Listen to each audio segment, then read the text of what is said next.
I, Manmohan Singh, do swear in the name of God that I will bear true faith and allegiance to the Constitution of India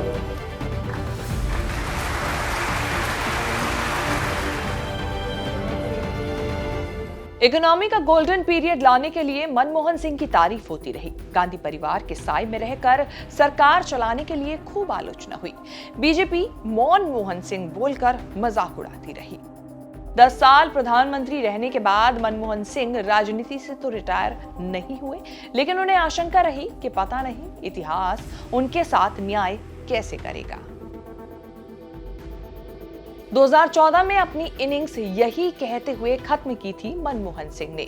BJP उनके साथ न्याय करने के लिए अब तक राजी नहीं हुई, लेकिन कांग्रेस ने पूरा न्याय किया। बर्थडे विश करते हुए राहुल गांधी ने याद किया मनमोहन सिंह की humility, wisdom and selfless service को। I honestly believe that history will be kinder to me than the contemporary media or the power. Manmohan Singh कभी राजनीतिक नहीं थे, कभी राजनीतिक बने भी नहीं थे।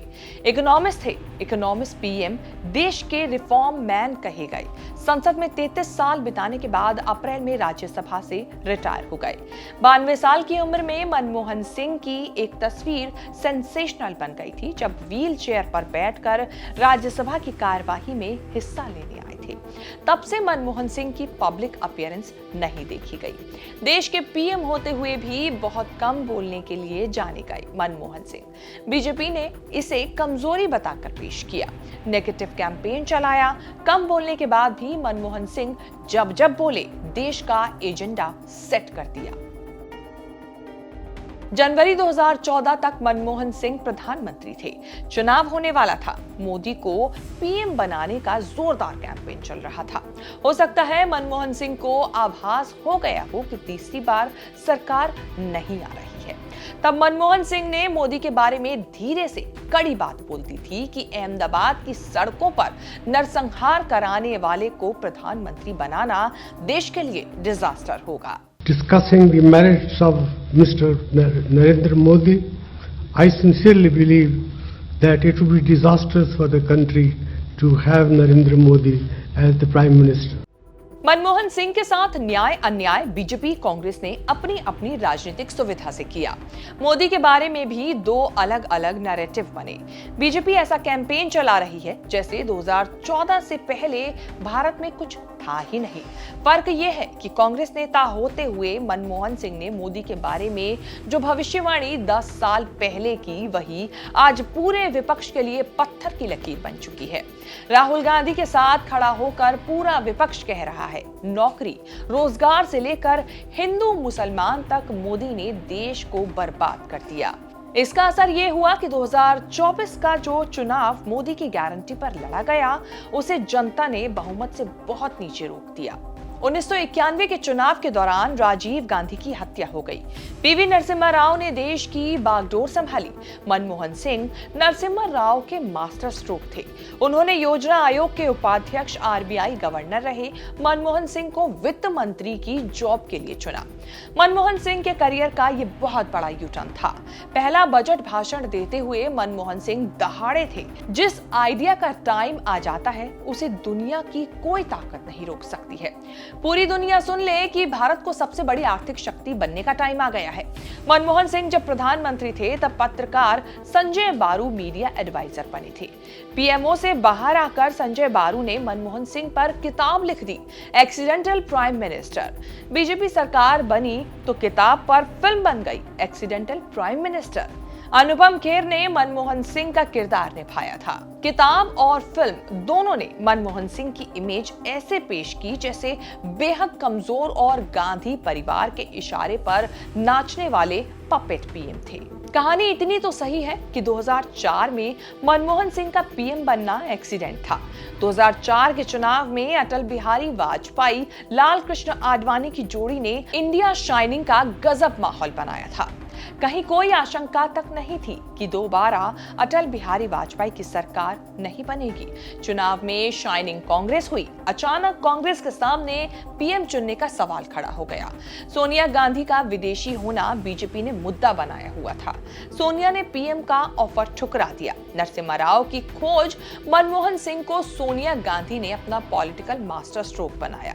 ऐसे देश के प्रधानमंत्री बन गए मनमोहन सिंह। तब सरकार को सलाह देने के लिए नेशनल एडवाइजरी काउंसिल बनी थी। चेयरपर्सन सोनिया गांधी नियुक्त हुई। मनमोहन सिंह एक सरकार चलाने के लिए पीएम बने थे। कहा जाने लगा कि उनकी सरकार को अनेक सरकारें चला रही हैं। सोनिया गांधी का घर 10 जनपद, राहुल गांधी कांग्रेस के पुराने दमदार नेता, अलग अलग पावर सेंटर बनने लगे। मनमोहन सिंह की इमेज इशारों पर नाचने वाले प्रधानमंत्री की बनने लगी। फिर भी मनमोहन सिंह के कार्यकाल में क्या गजब गजब फैसले हुए। मनरेगा, आधार कार्ड, शिक्षा का अधिकार, सूचना का अधिकार, भोजन का अधिकार जैसे कानून बने। कानूनों में इतना था कि कांग्रेस की भरपूर आलोचना के बाद भी कि मोदी इनको जारी रखने के लिए मजबूर हुए। 2009 के चुनाव में फिर उम्मीद नहीं थी कि सरकार रिपीट होगी। अटल बिहारी वाजपेयी रिटायर हो चुके थे। बीजेपी ने लाल कृष्ण आडवाणी को पीएम प्रोजेक्ट किया था। आडवाणी ही थे जिनकी लीडरशिप में बीजेपी ने मनमोहन सिंह का नैरेटिव सेट किया था। लोकसभा चुनाव में आडवाणी नकारे गए। पीएम इन वेटिंग कहे जाने लगे। मनमोहन सिंह दोबारा पीएम बन गए। 2009 तक Rahul Gandhi full time active politics में आ चुके थे। कहा जाता है कि तब भी राहुल गांधी को पीएम बनाने की बात उठी थी। राहुल गांधी तैयार नहीं हुए। कैबिनेट मंत्री पद भी ऑफर हुआ, वो भी रिजेक्ट कर दिया। वो दौर था और आज का दौर है। राहुल गांधी ना पीएम बन सके ना मंत्री। विपक्ष के नेता वाला स्ट्रगल 15 साल से जारी है। यूपीए सरकार का दूसरा कार्यकाल कांग्रेस और मनमोहन सिंह के लिए घातक साबित हुआ।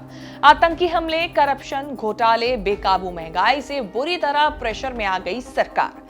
हालात ऐसे हुए कि पेट्रोल डीजल की कीमत बढ़ाने में भी सरकार के पसीने छूटते थे। 17 रुपए बढ़ाना था, मनमोहन सिंह डीजल के दाम 5 रुपए ही बढ़ाने की हिम्मत जुटा पाए। उसी फैसले को जस्टिफाई करने के लिए बोले थे, पैसे पेड़ पर नहीं उगते, जिसकी चर्चा आज तक होती है। पेट्रोलियम पदार्थों पर दी जाने वाली सब्सिडी में बड़े पैमाने पर इजाफा हुआ है। पिछले साल ये सब्सिडी 1,40,000 करोड़ रुपए थी। अगर हमने कोई कार्रवाई ना की होती तो इस साल ये सब्सिडी बढ़कर 2 लाख करोड़ रुपए से भी ज़्यादा हो जाती। इसके लिए पैसा कहाँ से आता है? पैसा पेड़ों पर तो लगता नहीं है। अगर हमने कोई कार्रवाई नहीं की होती तो वित्तीय घाटा कहीं ज़्यादा बढ़ जाता। मनमोहन सिंह की क्लीन इमेज पर धब्बा लगने लगा। कोयला घोटाला, कॉमनवेल्थ घोटाला, 2G घोटाला। उसी दौर में अन्ना हजारे अरविंद केजरीवाल को लेकर करप्शन के खिलाफ लोकपाल बनाने के लिए रामलीला मैदान में अनशन पर बैठ गए। अन्ना के आगे सरकार ने घुटने टेक दिए।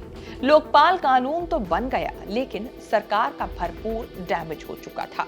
उसी दौर में हुआ निर्भया रेप कांड भी सरकार के खिलाफ गया। आगे चलकर राहुल गांधी भी मनमोहन सिंह की कमजोर इमेज का कारण बने। 2013 में कांग्रेस की प्रेस कॉन्फ्रेंस में राहुल गांधी दोषी पाए जाने पर सांसदों और विधायकों की सदस्यता रद्द करने के खिलाफ सरकार के अध्यादेश की कॉपी फाड़ते हुए नजर आए। ऑर्डिनेंस फाड़कर राहुल गांधी तो हीरो बन गए, लेकिन मनमोहन सिंह की इज्जत तार तार हो गई। नैरेटिव और मजबूत हुआ कि मनमोहन सिंह नाम के और कमजोर प्रधानमंत्री हैं। सरकार कोई और चला रहा है। इतना कुछ नेगेटिव हो चुका था कांग्रेस, सोनिया गांधी, राहुल गांधी, मनमोहन सिंह के खिलाफ। उसी दौर में मोदी नेशनल लीडर बनकर उभरे, पीएम के दावेदार बने। कांग्रेस ने मनमोहन सिंह को पीछे कर राहुल गांधी को मोदी के खिलाफ पीएम प्रोजेक्ट किया। ये दाव इतना उल्टा पड़ा कि तब से 3 लोकसभा चुनाव हो गए। न कांग्रेस की वापसी सत्ता में हो पाई और न राहुल गांधी प्रधानमंत्री बन सके।